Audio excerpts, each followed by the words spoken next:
Hey, welcome back to our podcast, your go-to source for all things real estate and lifestyle in the heart of Fort Worth, Texas. I'm Jackson Christian-Berry. And I'm Jean Christian-Berry.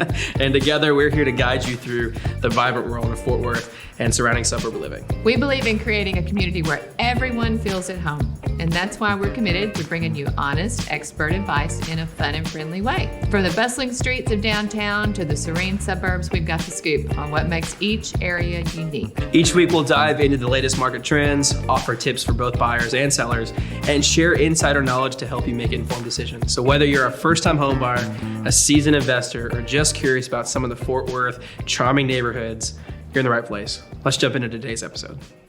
Well, hey y'all, and welcome back to Welcome Home Fort Worth. We are so excited you joined us for what is continuously, every single time we do these podcasts, my favorite episode that we film, because it's just so interesting. It is so fun as a real estate professional to get into the weeds, the data that's actually happening. You're a nerd that way. It's just so interesting because, you hear a lot of news outlets are national, right? Yep. You hear what's happening nationally. It is fascinating to see what's happening locally because it's not entirely what's happening nationally. It is a different story. So it's so fun to do this. Fun to update folks. I've got two disclaimers real quick. I make this every single time. Our stats today represent predominantly Tarrant County and Johnson County, with just a little bit of Parker County thrown in, the east side, a little bit of Ellis County, the west side thrown into that as well. So just keep that in mind. That's what we're talking about. Real estate, the second disclaimer is real estate is so hyper local right now, y'all. Your neighborhood may be performing so different than even the neighborhood across the street. And so if you are somebody considering buying or selling or just wanting more real estate information about your property or the property you're considering, you have to talk to a real estate professional right now because they're the ones who can give you that insider information and let you know what's actually happening. Okay? Yeah. Otherwise, you might leave money on the table. Yep. And just not get the best deal. Or, with the days on market here, really the days on market when you do Tarrant and Johnson it's inflated for Tarrant, so it's higher for Tarrant, and it's a little lower for Johnson. And so it doesn't represent those areas specifically. So just keep that in mind. But lots of good stuff to jump in today. I'm really excited. I've got some extra stats today that we're throwing in just for some extra little spice today. That is just really exciting to talk about. I've heard some new statistics and some podcasts I listened to that I'm so excited to share with y'all today. Lots of good stuff jumping in, but let's just jump right in, Mom. What do we got going on? Here we go. So we're going to talk about inventory, guys, seller's market means there is not a lot of inventory, and buyer's market means that there's tons of inventory. Sure. So that's the difference we're looking at here. So right now, we're going to talk about inventory, the number of listings that we have on the market. So we have right now, this last month, 2,438 were the number of listings. New listings. These are new listings, brand new listings that just came on the market, and that's up 7% from the previous month. Yeah, January. Yeah. And this is February stats, up from January. Yep. So 22% year over year. So compared to last year, 22% up this year from last year. So that's more new listings. Which is great to hear. In 2023. So you'll have more to choose from, yes, right? Buyers have more to choose from. Unfortunately, that does mean sellers do have more competition. So that's what that means for sellers. Yeah. Though the good news is, we'll get to that in just a minute. The good news for sellers, even though there's a little more competition than last year. All right, so active listings, those are the ones that are on the market. This can be listings that have set on the market for 30 days, 60 days, 180 days, whatever, and can also include the newer listings. Yep. So February, we had 5,447, and in January, there were 4,961. Yep. So again, we're up 9%, almost 10%. Yeah, almost actually. 10%. I mean, almost 10% from the last month. And then year over year, it's 28%. Yep. So we're up 28% year over year. So again, these are listings that you can choose from. So buyers, there's some listings out there, right? Yeah, more listings to choose from for sure. And it's great. I mean, the real estate market, which we talk about every single episode we do of this, right? The real estate market, especially in 21, 22, where it was just savagely unhealthy. Yeah. Now, we had such low inventory. We had such great buyer demand. So much demand. Whoa. And so we really have not fixed the supply issue. There's still a very, very low supply. And so we'll talk about if it's a seller's market and buyer's market later on. But just keep in mind, this is really indicative of there's more listings on the market. So this year is going to be a feel a little closer to normalcy, what we should see in our market on a normal year without, that kind of thing. Still low inventory, of course, but just keep in mind we're getting closer to that normal. Yeah. Still good for sellers, but buyers, you got a chance now. Yep. So also number of sales. Let's talk about that. So number of sales in February was 1,232, and in January it's 1,266. Yep. So still low, down 2.8% month over month. Yep. But year over year it's down 45%. That's big. So that's humongous. It's big. So it's a lot less sales January and February, Yep. and we're starting to see that. You're seeing a lot less signs in yards Sure. right now. So you're not seeing a lot of signs. Well, and particularly what that indicates, so anytime you look at closings, right, in a typical real estate transaction, it takes you 30 days, usually at minimum. Yeah. Sometimes it can be a little earlier than that, but usually it's average 30 days to get from under contract to closed.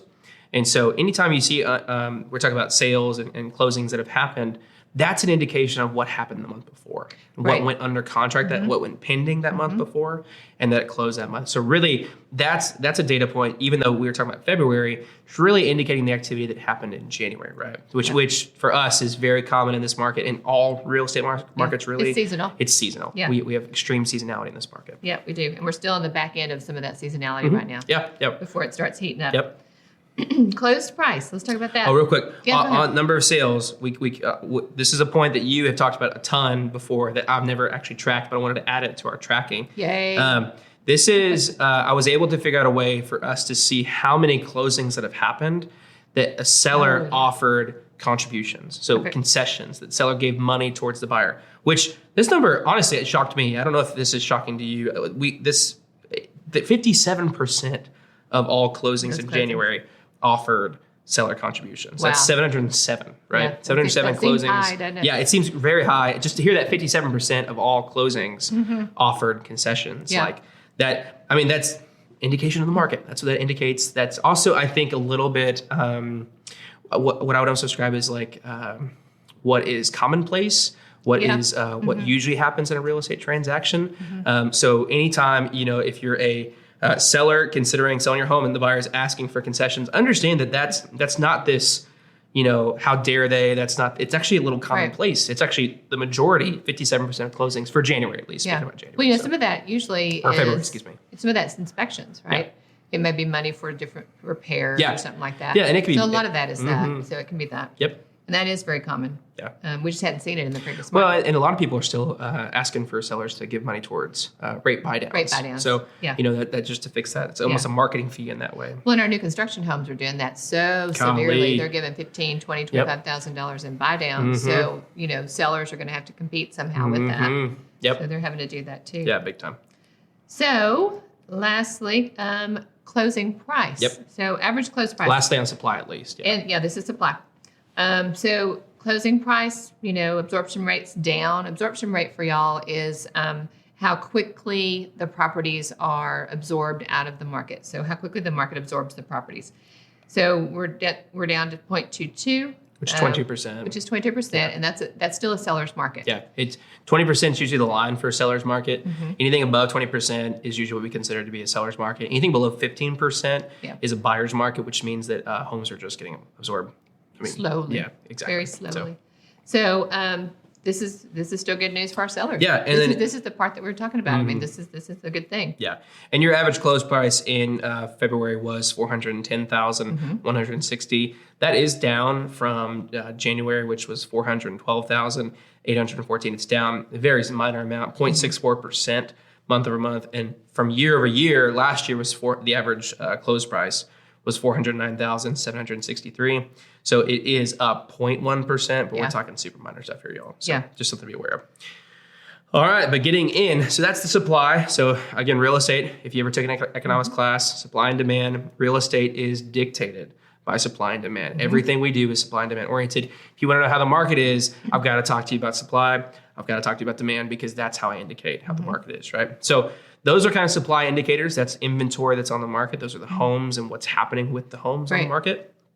Let's jump a little bit into demand. So this is things affecting buyers and buyers wanting to buy homes, buyers being able to get funding for homes, things like that. So probably the biggest news and probably the most thing I've not seen it reported on as much, which has been honestly kind of nice, but interest rates are up. Yeah. I think last month we were talking about 6.6, 6.8. We're at 7.13% today for interest rates. So they've gone up. If you take our average close price for the month of February and you do the average mortgage, as a result, you get the mortgage payment with that. at the 7.13%. That gives you a average monthly payment of $2,765. Okay. And that does not factor in things like insurance and things like taxes if you decide to lump that in with your monthly payment. And that's for a mortgage of $410,000. Yes, $410,160. Again, that's the average February closed price, right? So that's where that number comes from. So what I always like to do when I find that average monthly payment, I always like to juxtapose that and see what's going on with rents, because the biggest question is with buyers, should I rent? Should I buy? Okay. So if we look at rental prices and the average rents are up 3.7% month over month. Last month, January was $2,554 was the average rental payment. And that is up to, in February, $2,648. That's the average rental payment in these areas that we're talking about. That is up 4.2% year over year. So last year at this time, the average rental payment was $2,541. Again, today we're at $2,648. So apples to apples, it's still cheaper it's cheaper to rent. Okay? Yes, it is right now. This is where I got But. Well, there's always a but. As real estate agents, we always want to make sure that you understand the full context of that conversation. Right? Absolutely. So to have that full context of that conversation, first off, things that are not discussed in those two metrics, right? As a homeowner, you'll have costs associated with owning that home. You will have to repair things. Your AC might go out. You have to have access to somewhat funds because you've got to be able to afford those things when they come up, right? So keep that in mind. As a renter, you don't have to deal with those things as much, but you are not gaining what the homeowners get, which is appreciation. It is not an investment for you when you're paying your monthly payment. It is just paying somebody else's fee and it's just going out the window, right? Yeah. You're not getting anything back for that. As a homeowner, you get appreciation, which we'll address at the end of this, but just as a teaser, I mean, on average in this area, we see 6% appreciation year over year. Which is higher than the national. Which is just so higher than national. And has at the lowest been 3%, but at the highest been 9%. And that wasn't, I did not calculate that using the COVID years. Yeah, because those are just such outliers for all of this. Yeah. I calculated that just using basic, average, normal years.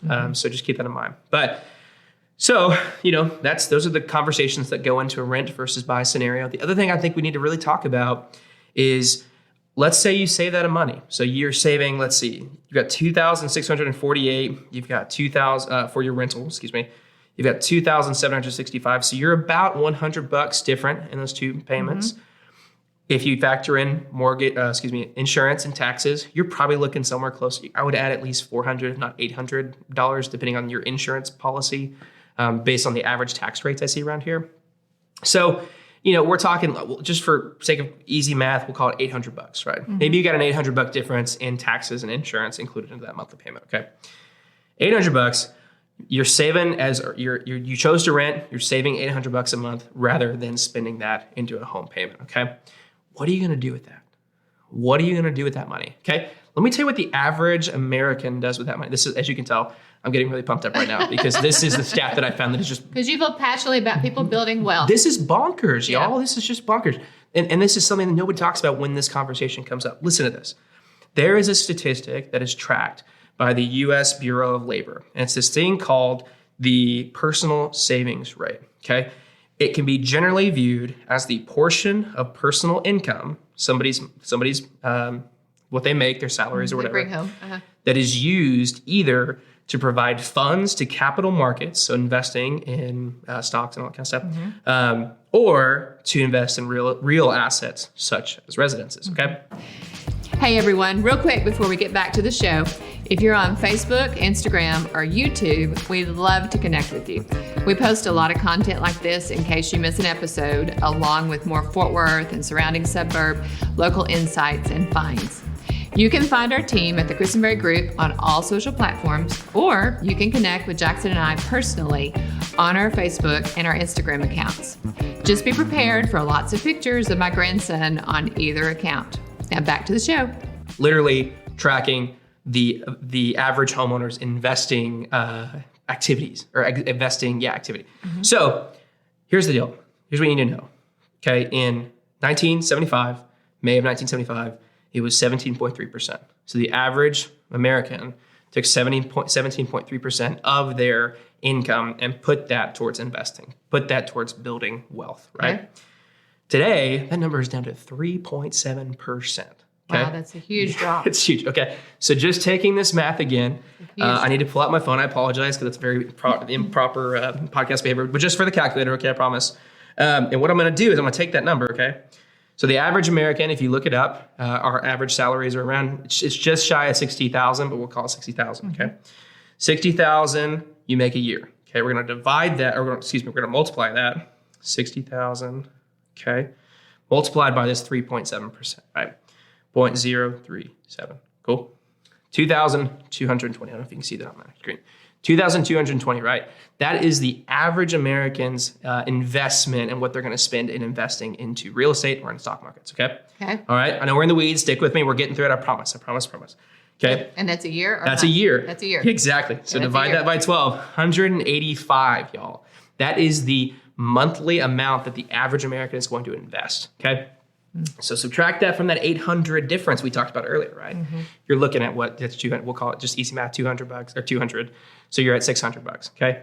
That extra $600, you know this, I know this. You're going to put that towards something fun. You're going to put that towards food. You're not, the average American's not going to put that $600 towards an investment, which you're forced to do in real estate because real estate is an investment. It grows, and it's a dual investment because not only does your money grow in real estate, but on top of that, you get to live in it. Right. It serves a purpose. It's a utilitarian you investment. do something. Yeah. Your kids go to the neighborhood pool if you have an HOA with a pool, right? You know, you're close to fun spots that you like to go to with this place. Like it's a dual use thing. Okay. So that's my spiel about the full conversation regarding should I rent or should I buy? If you're the person listening to this and you hear that and you go, no, I'm the kind of person who says, you know what, I'm going to invest that $600 on top of what the average American invests. Cool. Then I support and I believe in you renting. And I think that's something that you probably should consider doing just because at a base math level, that does make the most sense right now. Right. Okay. If you're not that person, I'm not that person. Very few people are that I'm not person. that person. I like fun stuff. Very few people are that disciplined. I like fun stuff. I like putting money towards experiences and things like that, right?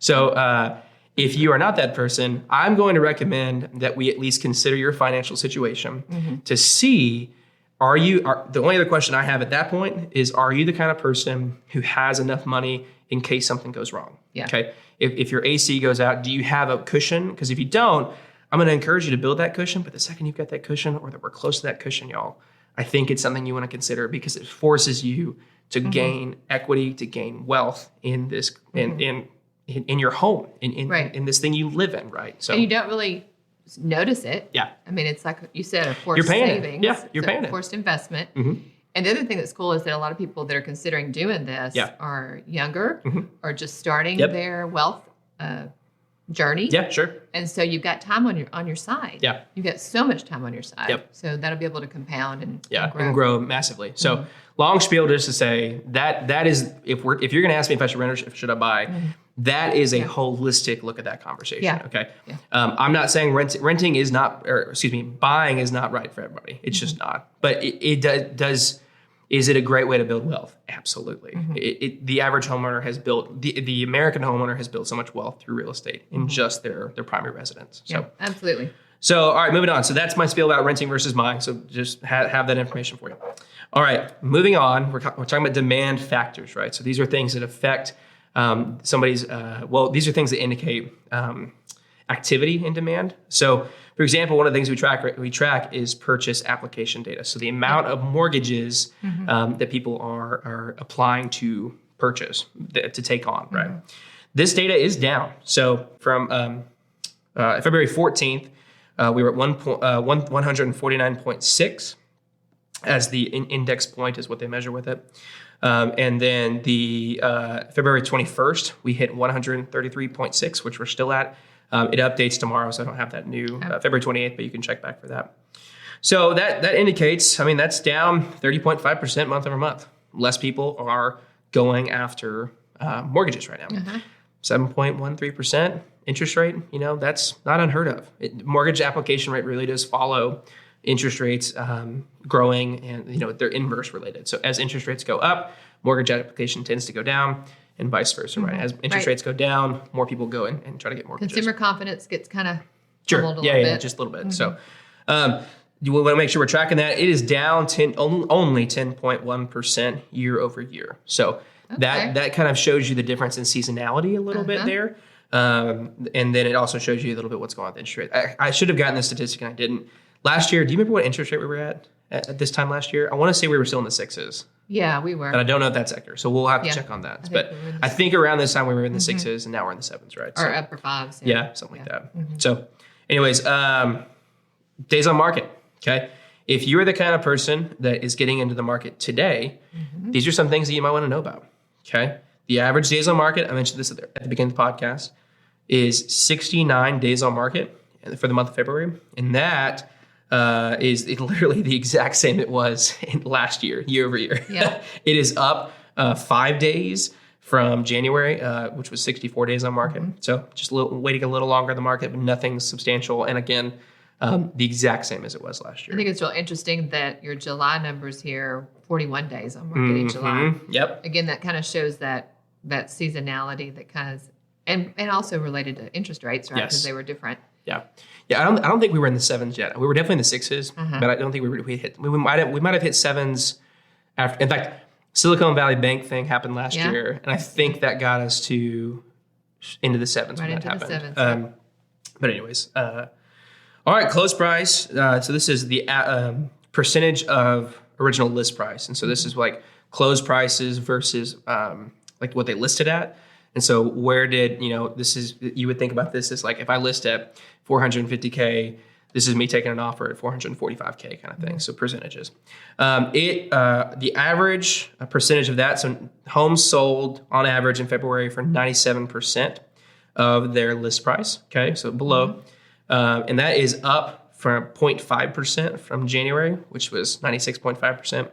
And last year at this time, I didn't get that data point. My bad. But last year, March was 97.5%. So we'll track that next month. Yeah, that's real close. Yep. You want to talk pendings for us and just looking ahead? So pendings in January were 1,175. And then this past month, February, 1,399. So, pendings are up. Yep. So we kind of thought so because I think back in, was it December, we had more mortgage applications going on? Yeah, we did. Yeah, because rates fell a little bit in the end of the year. Yeah. So we really thought there was going to be a spike. Yep. So obviously there's been a little spike. Yep. In December, we had 998. Yep. So it did go up. And of course, in November, this is abysmal, right? Yep. 334 pending in November. So it really dropped then. But that's when interest rates were high. Yeah. They were really high. So, and that has so much to do with consumer confidence. Yeah. So much. Well, and affordability, right? Like that's ultimately the conversation that I had earlier is affordability, right? Over the COVID years, we've said this before, but you had a massive spike in home value, right? So homes got more expensive. Right. Interest rates blew up, have blown up went up. since. Taxes went up. Insurance went up. That's a whole conversation we haven't had yet too. But all of it's gone up, right? And so the conversation there is does it make sense? Can you afford it? Because a lot of people can't now. Yeah. It doesn't always make the most sense for folks to do that. However, if you're on the cusp, just like what you talked earlier about renting versus buying, it would be good to promote that. You need to be somebody thinking about those factors I mentioned earlier. Like I want you to make sure that those are you have made. If you are deciding to rent versus buy, I want to make sure that you thought about the things I mentioned because you needed to know those things. Yeah. When you make that decision, that's really having the full look at that conversation and have it in your goal, have it in your plan. Yeah, I mean, work towards it. Yeah. Or I mean, at the very minimal, y'all, if you're gonna rent, just make sure you're putting that money towards investing. Like, make sure you are growing it in some sort of fund. Finally, the best news about real estate, y'all. We always like to end the podcast on this note. Right. If you look at the average close price in these areas, Johnson, Tarrant, a little bit of Parker, a little bit of Ellis, your average close price in 2014 was $212,512. Okay. All right. Today, your average close price is $432,803. That is just awesome increase. And that's what we mean when we say appreciation. Right. The person who bought their house in 2014 and has stayed in it through all these years, through all the ups and downs, which really have only been ups. Just some years were just like a little more flat than other ones. If you're that person, you have made $200,000, more than that, $220,000 just in equity. You've probably also paid down your mortgage in those 10 years. And so you probably have more than that to do that. I'm hoping you maybe have made some upgrades as well along the way that have added to your home value. There's just a lot of things in this conversation that we love appreciation. Real estate is an asset that grows. It is an asset that is almost guaranteed to grow over a 10-year cycle. Okay, keep that in mind. Obviously, 2008, 2009, we have seen record drops in home prices for sure. Of course, there are years where it does go down. But over a long period of time, I think if you go back, this is a podcast, I'll have to find the statistic for us, but it was something like either 50 or 60 years, every 10-year period has consistently seen real estate increase. It is always an investment that grows in that time. Again, in 10-year periods. I just got to make that note. Yeah. And the stock market's the same way. You look at it the same way. It's like stocks are going to go up and down. Yeah. But over time. Yeah, they grow. It grows. Yeah, the consistent ones do at least. Yeah, the good ones. Yeah. All right, and then the last thing I wanted to mention, and I mentioned this earlier, but so if you look at the average appreciation that you see year over year in our areas, taking out the COVID years with all of that record madness, you have it ranges from 3% to 9% appreciation every single year, and averages around 6% every single year appreciation in these areas. So. Yeah. That's good news, y'all. Means Texas is still a great place to buy real estate. Especially Tarrant and Parker and Johnson and Ellis and just DFW, y'all. DFW is just great. So still good to buy. That's all we have for you today. We're really excited. We are actually going to have slides. I'm hoping you've seen them the whole time. I meant to mention that at the beginning of the podcast. We heard you. We listened. If you're listening to the audio version, I highly recommend you to check out the YouTube version where you can see the video of this, because we actually have slides today to show you these graphs. I apologize. They are not our branded colors in advance. They are a green color. It's all my system lets me do. So forgive me for that, but we're really excited to show you this stuff. So give you some visuals. Please take a look. Cool. All right, y'all. Well, we so appreciate every single time y'all tune into this episode. I love this episode in particular. I will show favoritism to this episode because I just think this is such cool stuff to talk about. I hope you get some value from this. And if you do, each and every week, we've got, parts in our podcast that remind you about this. But if this was helpful at all for you today, would you do us a favor and leave us a review? On audio, would you leave us a review? If you're on YouTube or if you're on social media and that kind of stuff, would you consider leaving us a comment, leaving us a like, maybe hitting that subscribe button? All of these things really help us get this valuable information out to more folks that we want to help. So absolutely. Stay tuned for more valuable information too. It's great. That's coming up. It's coming. So appreciate y'all every single week. Thanks, hope this is helpful, and we'll see you next week. Next time. Hey, thank you so much for watching the podcast today. If this has been valuable for you at all, we sure could use your help getting the word out to more people. If you're listening on Apple Podcasts or Spotify, go ahead and give us a follow and consider taking just maybe 2 minutes to leave us a review. Both do wonders for our show with the algorithm, and on both platforms, all you gotta do, head over to our show page. On Spotify, hit 3 dots and select rate. And on Apple, all you gotta do is just scroll down to the show and say leave a review. So just click that. If you're seeing this on Facebook or Instagram, a like or comment puts all the good vibes out in the algorithm for us. And on YouTube, make sure you smash that like button, subscribe, and hit the notification bell so you can be notified whenever we post a new episode. Join us again next week for more Fort Worth housing news and updates. Until then, y'all have a great week.